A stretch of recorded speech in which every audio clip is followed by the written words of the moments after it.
Push away. How does that feel? Are you losing a lot of power there? No, that last one I just came out weird. Okay. I hadn't figured out it. But does that change a lot for you?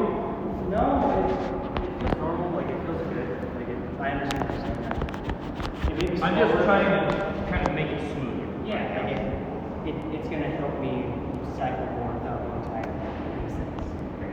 That's exactly what I wanted to hear. Now, in competition, one thing that I need to set you up for is I need to set you up for success. And so what that means is that when we're at the top, there's where we can rest in any competition. Okay? There's where we can take that breath. There's where we can sit there and recover and get ready for the next round. Okay? When we come down to the belly, we can't spend time in any competition. They'll call that a no rep.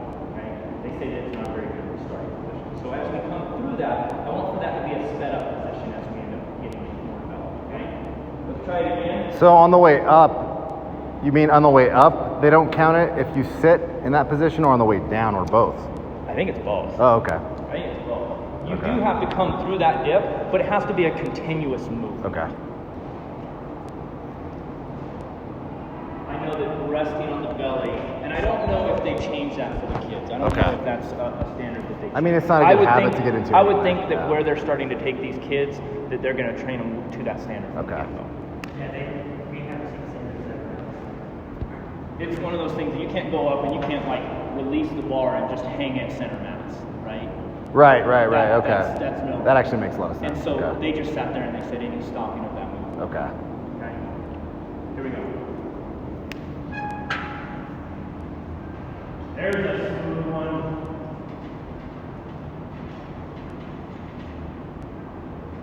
Good relax.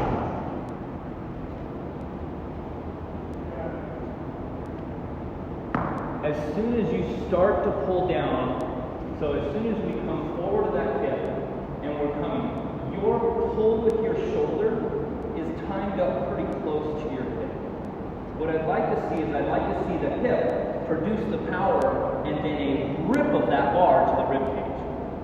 Pop, pop. Not at the same time. Does that make sense? Can you feel where the timing on that is? Yeah, so I kind of know what the timing is because like I kick with my feet a lot and I feel it. Yeah. Like I did that. But you're pulling at the same time. Yeah. And so what we want is we want that big power source. We want that huge power source to create the most amount of lift that we can. So that when we sit there and think about that, there's where we go back to that initial hip movement, which is the toes to bar. Okay? And we're trying to get that bar tap to create power. That's the kip that happens. You can see that my eye level is getting right up there. After my eye level is approaching that, there's where that rip to the rib cage happens, and we throw our head over that. Where's that happening at? To So the right rib. now, he's just got it happening both. They're both happening at the same time. Watch. Here, can you do two more for me? Just two.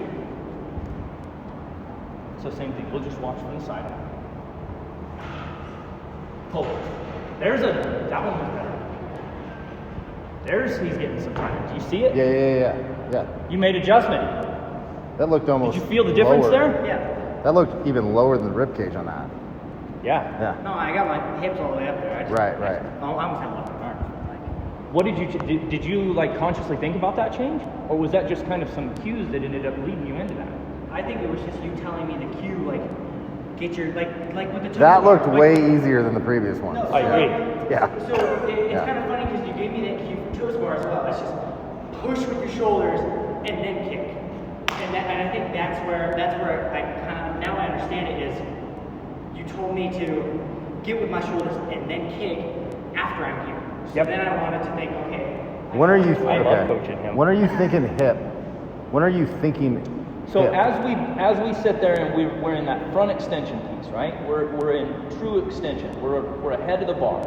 As we start to close, the first thing that starts to create that power is us going from our arch position to our hollow position. Okay? That's the first part of that movement. But as soon as we snap that hip, there's where lift starts to come and the shoulder starts to come down.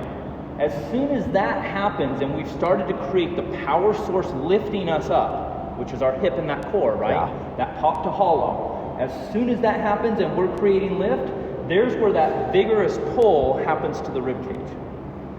So it has to be kind of a, Right. Okay. right? Yep. Does that make sense? Yep. So obviously we're going to try to get that to the point that we end up having milliseconds in between these things, right? Yeah. Because we do want to be getting ourselves directly up to that bar. We don't want to kip way away from the bar and then actively pull ourselves back to the bar, right? Yeah. We want for this to be the closest up pattern that we can produce. Yeah. So as we create power, remember that that power is isolated in the hip or lift. Yeah. So I was thinking about like, I have a soccer ball, and I was like that kind of foosball type guy, right? My legs are pinned together. Pop!